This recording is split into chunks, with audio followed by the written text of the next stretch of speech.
This is Gail with Bernina of Naperville, and it is time for another Foot of the Month from Bernina.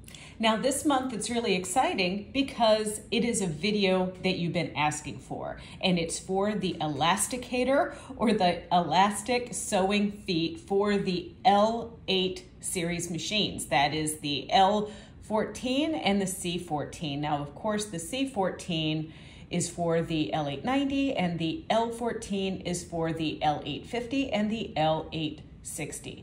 I don't want you to fret if you have another Bernina or Bernette serger because there are elasticators made for these, but this month we're going to focus on our L850, L860, and L890, and we're featuring the L890 in this video. What does this thing do? Well, let's find out. And by the way, hats off to Doris for being our hand model for this video. Okay, so here we are. I have removed the expansion table. I've brought my L890 up to the surface here. We have our foot on here, and I've even determined, you know, the best adjustment and everything here. So I want to show you what I'm working with. I am working with 1/4 inch elastic. Remember, this was the hot seller of 2020. Anyway, I'm working with this 1/4 inch elastic, and we're going to put it in these little bloomers. So these bloomers are from a company called Rooney, and this is the 2 to 3 year old size. Now I've already gathered up one of these legs, but these are going to be a display piece for us here at the store to explain how this elasticator actually works. So the first thing is you have to kind of decide and measure your baby's leg, and this would be like a little chunky baby, but maybe if your baby isn't as chunky, you're going to measure the leg and cut the elastic to size so that we can gather up, you know, the other leg appropriately. So what I wanted to do is, so this is at our elasticator tension. That's that rough wheel that's right down in there. And that's at that tension at kind of medium gathering. So I have turned this righty-tighty to where it's at its most resistance. So now this other leg is going to get gathered a whole lot more. So I'm just going to slip my elastic behind the foot and through this slot. And of course I've made all of my other adjustments for how I'm feeding this elastic through.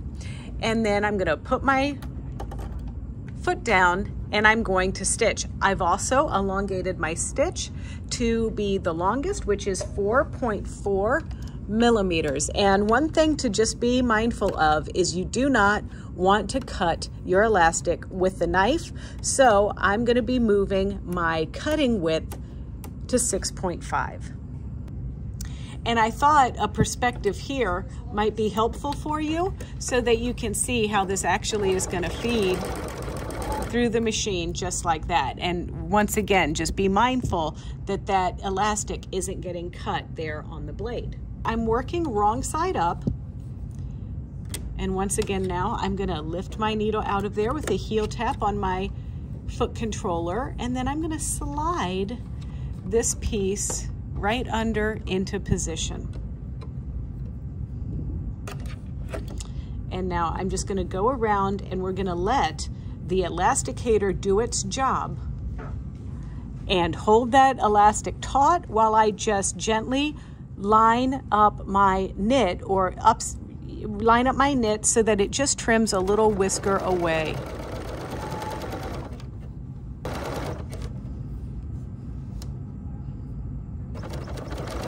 So as we get back to the beginning, I am going to trim the elastic off there like that.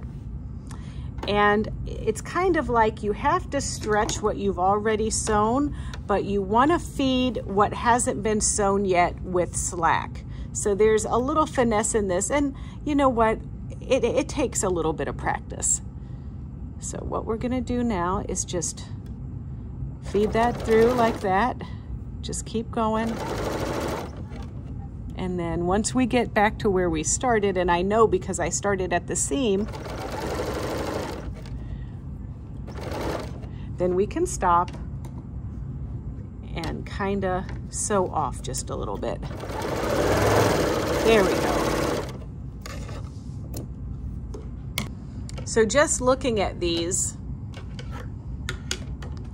wrong side out, we can already see that this little guy is way more gathery than this little guy, and that's what we were aiming for. So finishing up something like this, it's time to take the elasticator off, and I'm gonna switch to my cover stitch foot, and I'm gonna convert my machine to cover stitching, leaving the free arm exposed, and then all I'm gonna do is turn it over and do my narrow 2-thread cover stitch to top stitch this bit down. But you know what? I got like another row of this, so before I convert it back to cover stitch and then do the waistband, whatever, I'm gonna go ahead and do the waistband real quick. So how much do you love how easy these things are to convert, right? So I'm turning my little bloomers inside out, and I'm gonna just fold my piece over here, just like this, and start stitching this. Now I am gonna take my needles out of my work there, and then I'm gonna fold this over and start stitching. And I like to line the edge of my fold just for this application with this 1/4" elastic right to the edge of the foot like that. And then I'm gonna gently, not tug, but I'm just gonna gently hold it flat.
And then when we end,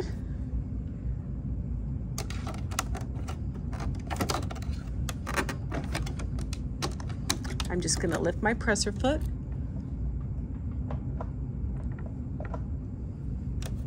And then when we end, I'm gonna just lift my needles out of there. And then when we end, I'm just gonna lift my needles out of there, lift my foot, pull my little threads, cut, and pull this out and cut and trim my threads.